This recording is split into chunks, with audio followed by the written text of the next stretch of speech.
Chapter 12. Give to the Earth. The warm afternoon carried on stunningly, or so Harmony felt. The sun sang overhead as the three ponies carried on with the dutiful task of apple bucking. Their task floated from one cluster of trees to another, filling the air with falling fruit and the rich scent of settling leaves. With each bunch of baskets filled, there were more empty ones to replace them. Harmony's head spun from the process, as her body itself spun, glancing back at 1 second to see so many trees picked of apples, but then glancing forward to see 4, 8, 16 times as many trees across the orchard that still needed to be bucked clean.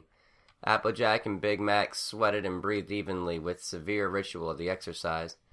It was more than obvious to the time-traveling Pegasus that they were born and raised in this tradition of apple lopping, which is why she felt all the more awkward and even guilty that she had barely broken a sweat since the beginning of the whole process.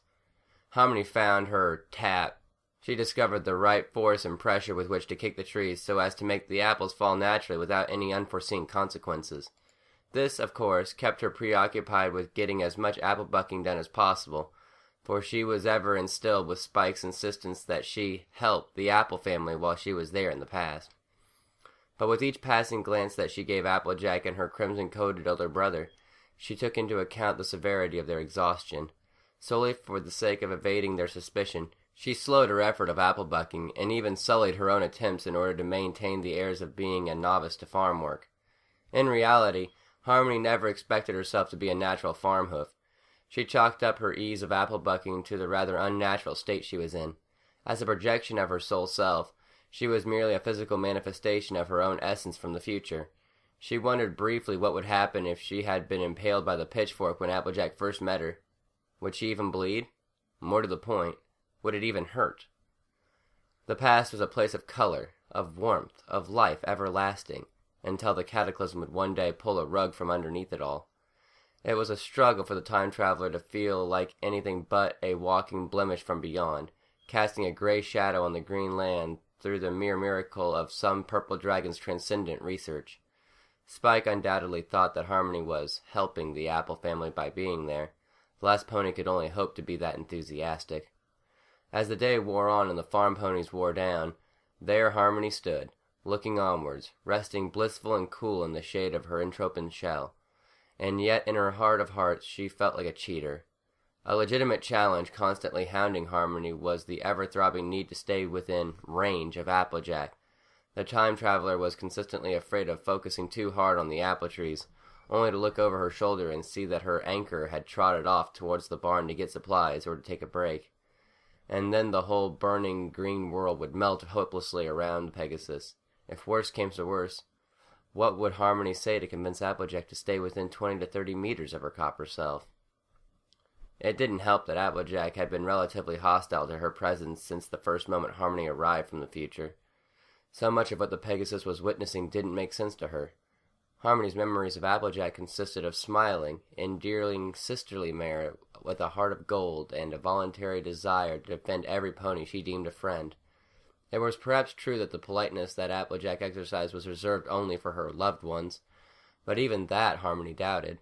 The Apple family had built their legacy on the foundation of neighborly hospitality and generosity. Strangers were no less embraced with tender-hearted kindness than close companions. So why is it that Applejack's attitude threatened to tear Harmony's wings from her spine? Harmony imagined that there were ponies alive in Ponyville who legitimately had a problem with Princess Celestia or Canterlot in general, but that didn't explain things to the last pony any better. No, there had to have been a severe problem ahoof in Sweet Apple Acres. The only thing Harmony could guess was that Applejack, the element of honesty, was hiding something. She could imagine no better explanation for a respectable pony tripping over herself in such a bizarre fashion. If Harmony's presence could disturb Applejack so much, then she figured it was only a matter of time before she unearthed exactly what the hidden truth was.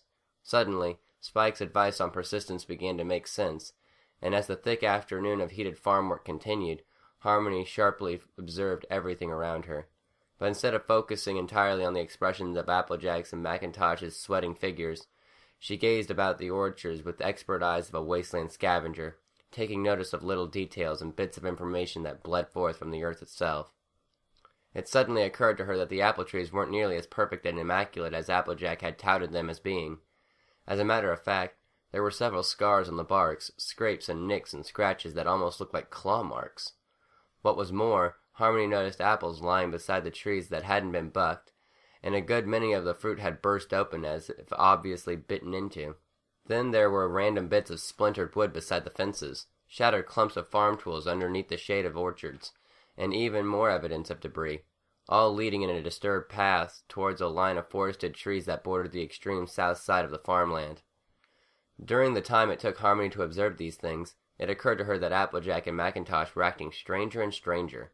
For instance, upon every moment Harmony took the subtle notice of the half-eaten fruit, Applejack swiftly galloped over and scurried the ruined apples away into the high grass. When the Pegasus took a prolonged time staring at a scratched bark of the wood, the two farm ponies would usher her towards the next row of trees to be bucked, even if the last job hadn't been thoroughly completed. Finally, Harmony could have swore she saw, from across the orchards as she pretended to be engrossed in kicking apples loose, the sight of Big Macintosh setting up a metal cage structure or two alongside the fences bordering the farmland. But as soon as her amber eyes narrowed on the distant spectacle, Applejack's frowning face would trot into view, and the farm air would gab on and on about lost time, forcing the two towards the next line of unbucked trees. Though the last Pegasus was obviously occupied with this developing mystery, she couldn't help but get caught up in the mesmerizing hum of the moment. As the minutes crept into hours, her copper body sang with the thrilling sensations of sunlight, the intoxicating smell of grass, the fresh and pliable apples that bounced about the baskets she shoved from tree to tree. A part of her almost wished that her projection was susceptible to wear and tear, if only for the feeling of sweating her muscles to a trembling lull, hunched under a sky that kissed her with warm rays instead of blanketing her with snowy ash. Not even the brightest lit lantern or the hottest setting of Harmony's boiler could make her feel as toasty as she did under those sky-cooked apple trees. If she could have Granny Smith's record playing within earshot of the dirt path alongside the orchards, Harmony would have been in absolute heaven. What was it that Spike had said? Something about enjoying herself? Harmony swiftly shook her head loose of that cobwebbed possibility and glanced over at Applejack once more. The farm mare was a sweaty mess, obviously urging herself to keep up with the dainty Canterlottian clerk. Harmony was almost tempted to slow her apple-bucking down further, if only to give the orange mare some relief. But, out of necessity more than cruelty, she kept her pace constant. What mattered most was that she was wearing Applejack down in some way or another. Hopefully, it would only be a matter of time before the element of honesty lived up to her title and treated the Pegasus like the one friend she only ever meant to be. Some way or another, it always boiled down to time. Harmony let the irony of that contemplation sink in as she rotated herself to another tree, lopping the redness off the branches of Sweet Apple Acres slowly, from the inside out, like a healing salve that knew nothing of reluctance, but embodied everything about persistence. The sun was starting to melt into the golden haze above the western horizon when Harmony first heard Granny Smith's sing-songy voice swishing through the green leaves. She kicked the last of many vibrating trees and glanced over her shoulder to see the elder pony cresting the top of the hill, pushing a wooden cart decorated with a pitcher of water and 3 tall glasses. "Break time, kiddies," she chirped, a wrinkled grin plastered firmly across her lime muzzle. "Hard-working earth ponies deserve a hard worker's glass of water. Pegasi, too." She giggled with a bizarre youth, even for the rest of them. "Get it while it's cold, y'all." Macintosh hummed pleasantly, batting the sweat of his ears as he trotted eagerly towards the wooden cart. Applejack stumbled less gracefully after him. "Thanks, Granny," the orange mare began, then did a double-take. "Granny Smith, you came all this way without your walker? What in tarnation were you thinking?" "I'm feeling right as rain, girl." The elder pony flexed a forearm, nevertheless wobbling slightly. She chuckled.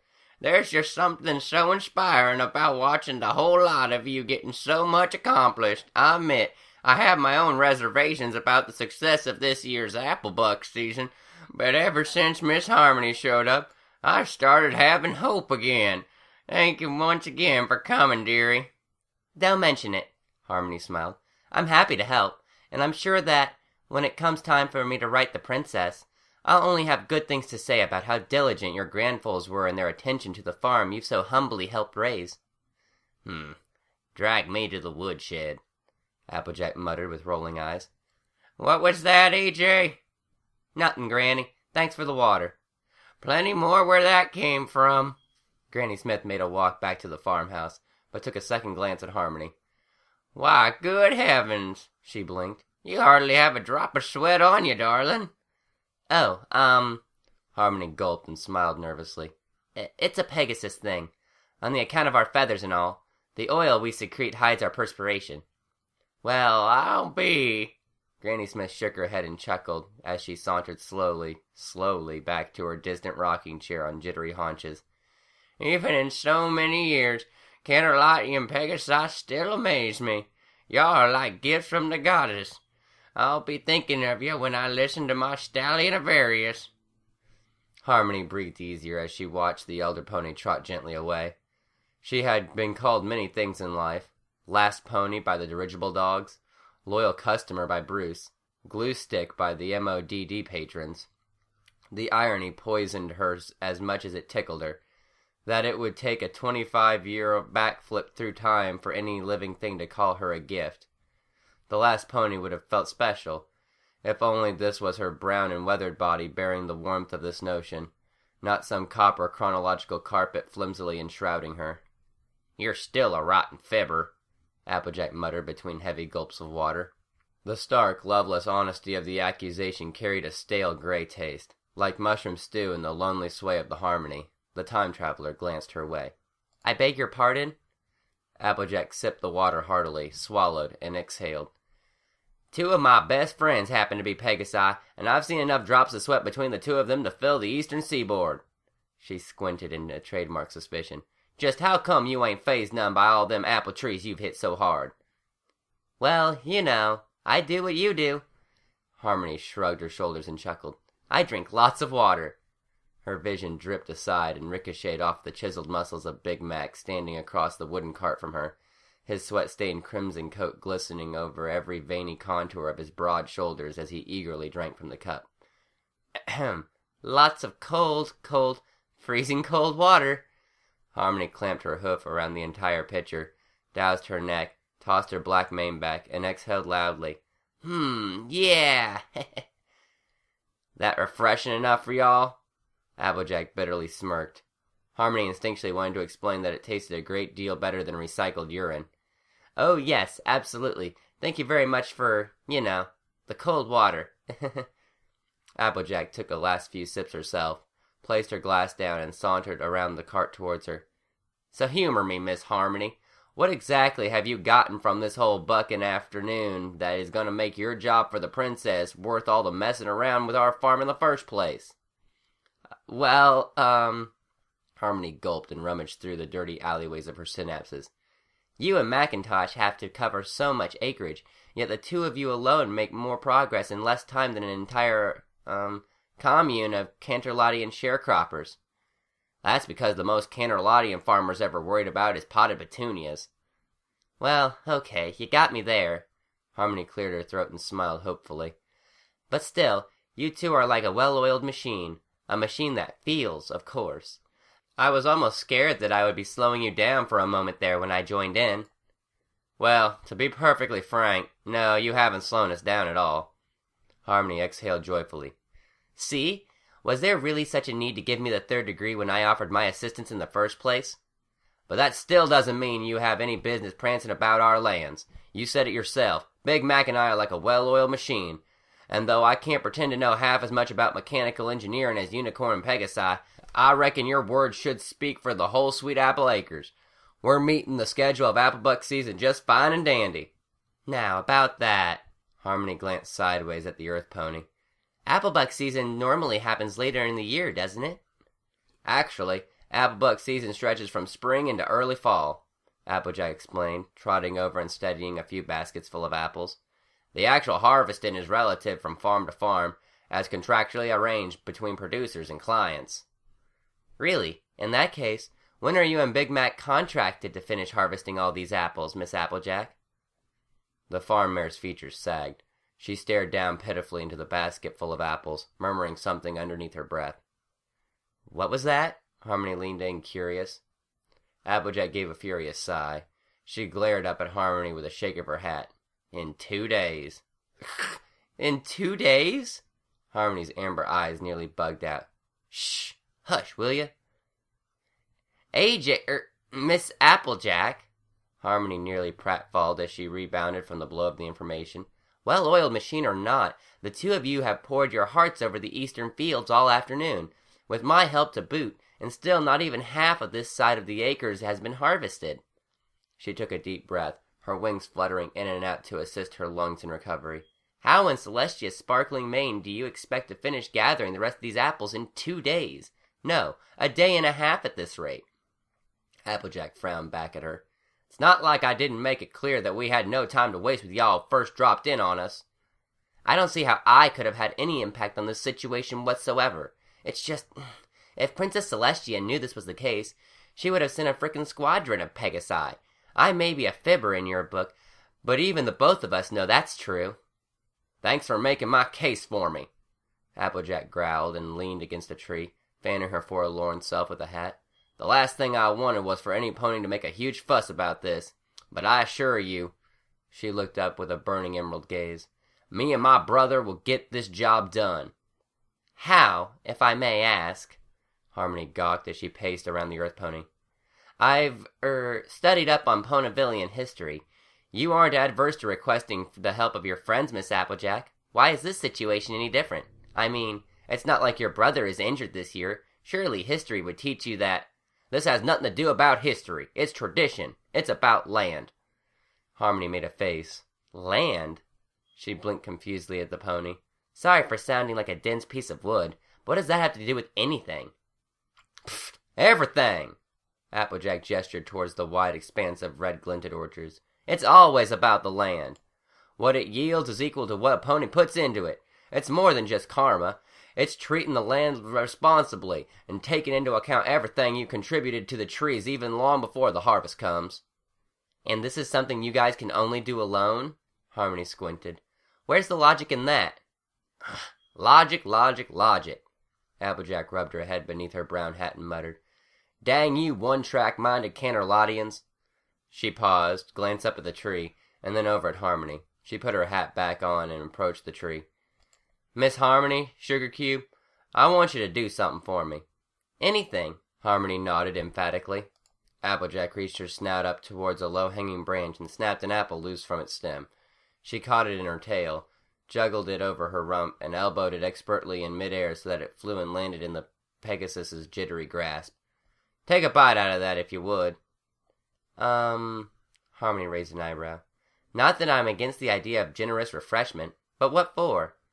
Y'all are supposed to be conducting an investigation of Sweet Apple Acres, well, ain't ya? Then investigate with your full senses, girl. Don't just calculate like a clerk. Feel like a pony. Take a bite.